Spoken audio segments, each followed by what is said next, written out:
Hei, Siim siin, täna räägime kümnendmurdudest. Räägime sellest, mida nad iseloomustavad, kuidas neid üles kirjutatakse ja nagu alati alustame sellest, mida sa juba tead. Eks sa tead mingid arve nagu 2 ja 3 ja 5 ja sa tead näiteks 3011, sa tead, võtame mõne sellega, -7, negatiivse arv, -4 tead. Ja sa tead mingeid selliseid siis suuri arve juba, see on juba väiksemad arve, negatiivsed arve, tegelikult need kõik võetakse kokku sükse sõnaga nagu täisarvud. Täisarvud. Nii. Täisarvud on teada meil, selged. Aga kujutame ette nüüd olukorda, kus sa pead oma õega jagama näiteks praegu, mis meil õues on olemas, on maasikad juba. Vaatame, et meil on maasikaid, võtame siin näiteks 5 maasikat. Need on kõik sama suured maasikad enam-vähem.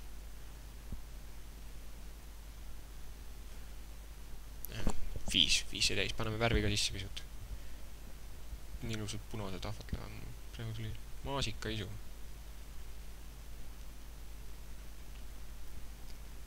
Nii, joonistame need kiiresti ära.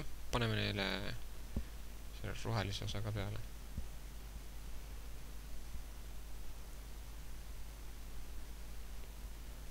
Ja see nüüd ülesanne on see, et sa pead kuidagi ära jagama oma õega või vennaga siis kõik need maasikad 2 peale, võrdselt. Et ei ole, matemaatikutel on see, et alati peab võrdselt olema jagatud, et ei ole mingit ebavõrdsust, et kes suurem on või kes tugevam on või kes targem on. Alati on see, kes, et võrdselt tuleb jagada. Nii. Ja siis ütleme, et oled sina ja su õde või sina ja su vend. Nii, ja antud siis ülesandeks ema ütles, et näed, teil on 5 maasikat, jagage see ilusti nüüd võrdselt sõbralikult ära omavahel. Nüüd ilmselgelt tekib probleem, et me need 2 tükki saab 1, need 2 tükki saab teine ja teise viimase anname emale. Ema ütleb, et ei, proovige ka see ka ära jagada omavahel, et ei ole mingit sellist asja. Et nüüd peate hakkama nuputama, et kuidas nüüd seda asja ära jaotada. Et ma arvan, et teil noad on juba tuttavad ja nuga on ka lubatud kasutada, siis otsustategi kuidagi täpselt pooleks lõigata. Nii, lõikasite täpselt pooleks. Ja kui sa nüüd tähele paned, siis me oleme endale andnud praegu, mõlemad on saanud 2 maasikat ja nüüd mõlemad saavad veel poole juurde. Et aga kuidas me seda nüüd üles kirjutan, kuidas me seda nüüd kas siia kirja panen, et veel pool maasikat, kirjutan pool lihtsalt. 2,5. Pool. No, kui ma hakkan niimoodi iga kord kirjutama, siis läheb mul väga kaua aega, et seda asja siin selgelt, ma panen siia ka ja pool. Aga nüüd üritame leida selle, kuidas matemaatikud seda üles kirjutavad. Võtame arvutelje. Meil arvutelje peal on ilmselgelt olemas täisarvud, mida me juba oskame. Näiteks siin on 2 on peal ja 3 ja 5 on isegi peal. Et mida me siin alguses kirjutasime? 3000 on kuskil siin kaugel, siis -7 on kuskil siin tõenäoliselt. Aga kus on meil 2 maasikat ja pool maasikat? Et see on nagu 2, see tundub nagu 2 olevat, nagu tundub 2, aga see ei ole päris 2, sest see peab rohkem 2 olema, aga samas see ei ole 3, sellepärast et 3 oleks 3 maasikat, aga see on 2,5. Ehk siis tõenäoliselt 2,5, ehk siis kui me siin võtame 2,5, me oleme jõudnud poolele teele 3 juurde. Aga kuidas seda arvu üles kirjutatakse? See on pisut nuputamist sulle, pane korra video pausile ja proovi vastus välja mõelda. Kuidas seda arvu üles kirjutatakse? Ilma, et me peaksin iluskama 2,5 siia kirjutama, et see on nagu, okei, see on õige, aga niimoodi ei saa kirjutada, siis läheb väga palju aega lihtsalt. Palju lihtsam viis. Pausi nüüd. Nii, ja kui sa nüüd tagasi tulid, siis võib-olla sa kuulsid midagi huvitavat, sa kuulsid võib-olla murdarvudest, võib-olla sa kuulsid kümnendmurdudest, võib-olla sa kuulsid harilikutest murdudest, võib-olla liigmurdudest, ükskõik mis asi see oli, põhimõtteliselt, et see, mis siin 2 ja 3 vahele jääb, see on murdosa. murdosa. Ja sisuliselt see 2,5, seda kirjutatakse üles siis,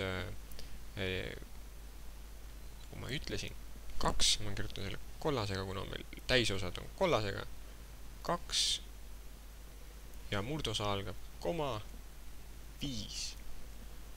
On koma nagu kirjakoma sisuliselt. Seda ilusti teha. Nii, ja seda osa siis, see on murdosa ja see on siis täisosa, täisarvud on siin olemas. Ja see on siis, ja selle, seda ongi siis nimetatakse kümnendmurruks. See on siis üks number, üks arv kümnendmurrust. Kümnendmurd.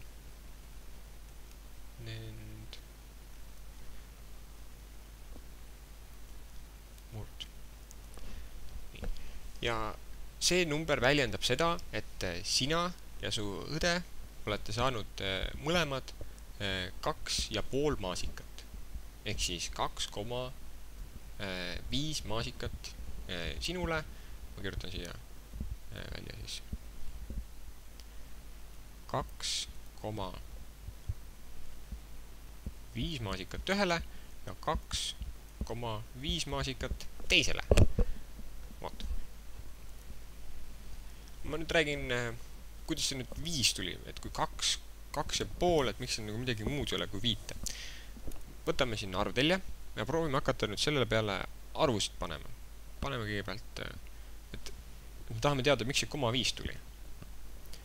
Võtame näiteks, võtame siis arvu 2 ja 3, et kui seal 2,5 oli, siis me peaksime 2,5 kuhugi siia keskele panema. Või alustame näiteks 2. No märgime alguses 2 ära, märgime ära siin selle, et meil on siin 2. Ja nüüd me peame 10, 1, 2, 3, 4, 7, 8, 9, 10 kohta siia poole minema ja 3 siin kirjutama. Aga miks nüüd siis 10 kohta? Sa tead, et meil on niimoodi, et ühest, kui me ühe korrutame 10-ga, kui 10 on süsteem, siis me korrutame 10-ga, me saame, ja see on see arv, mis annab meile alati teada, et me saame ühe koha võrra suurema arvu, ehk siis me saame 10. Kui me korrutame veel 10-ga, 10, siis me saame 100 ja nii edasi. Et alati, kui see 10-ga korrutamine annab meil ühe numbri võrra, vaat siin oli meil, alguses meil 0 ei olnud, siis tuli 0 juurde, siis tuli veel 0 juurde, et alati tuleb üks arv juurde, et siia ma võin teada, et see tuleb 4-kohaline arv.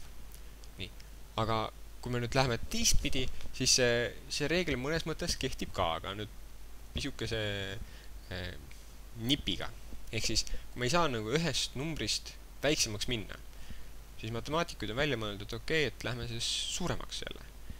Aga need ei lähe samamoodi suuremaks nagu siinpool, vaid nad lähevad siis teist poole, nad hakkavad 0 teisele poole kirjutama. Nad hakkavad ühe ette 0 kirjutama. Ja kui me nüüd võtame 10 korda veel, siis me saame, et meil on 0,01. Ehk siis kui me võtame 0,01 10 korda, tuleb 0,1. Ja kui me võtame 0,1 10 korda, tuleb 1. Ja siin on samamoodi lõpmatult neid. Kui võtame siis 10 korra võrra, siis vähendame neid. Ja samamoodi võtame, miks ma siin võtsin siis 10 kohta, ongi sellepärast, et meil on kümnendik süsteemis ja põhimõtteliselt jagamegi kahe täisarvu vahelised alad siis 10 kõigepealt. Sest see 10 annab meil selle teise koha siin.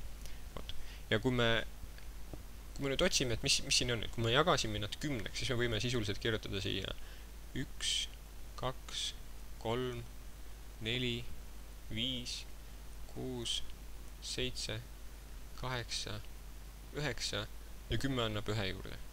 Aga see nüüd ei ole ainult 1, 2, 3, 4, 5, 6, 7, 8, 9, vaid siin on 2,1, 2,2, 2,3, 2,4, 2,5, 2,6, 2,7, 2,8 ja 2,9.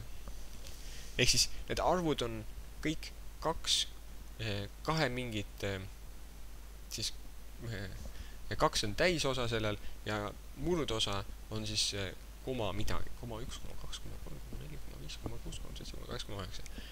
Ja kui me võtame nüüd, kas või teeme selle pikkuse järgi, ma arvan, et sa tead, mis see 2 ja 3 vahel täpselt on, aga kui me teeme pikkuse järgi näiteks, lihtsalt kontrollime, et vaatame, jälgime seda joont ja teeme siia ühe teise joone nüüd siit 3-ni ja vaatame, kas need on täpselt poole peal, sa näed, et see oranž joon on suurem ja me siis katse-eksitusmeetodil tegelikult saaksime ka teada, mis on täpselt nende kahe keskel.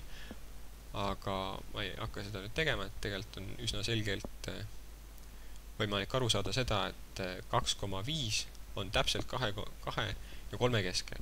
Ja see 0,5 iseloomustabki, 0,5 iseloomustabki poolt. Et meil on üks pool ja 2 teine pool. Ja kui me need omavahel kokku liidame, lisame see plussmärgi ka, siis me saamegi ühe täpselt, 1,0. Üks maasikas on jaotatud täpselt pooleks, siis kui on ühel maasikal, siis ühe maasika suurus on 0,5, teise maasika suurus 0,5. Teise poole maasika suurus. Oot. Ehk siis meil on 10 murrud, koosnev täisosast murdosast. Neid kirjutatakse üles koma abil, koma on selline hädavajalik asi, kui sa selle kirjutamata jätad, siis meil juhtub nii, et meil on 25, mis arvu 25, mis iseloomustab täiesti muud arvu. Samas sa pead meelde jätma sellest, et sa võid alati väiksemaks minna ja see meil on 10 süsteemis, ehk siis alati, kui sa 10 korda väiksemaks lähed, siis just võime siia arve juurde kirjutada siia taha, näiteks kui on 0, et kui me läheksime ühe korra veel väiksemaks, me tahame täpsust näidata. See on nii täpselt üks maasikas. Ei ole väikest tükikest teist maasikat. Nii. Ja nüüd oledki saanud sellise esimese ülevaate sellest, mis on 10 murd. Ole tubli!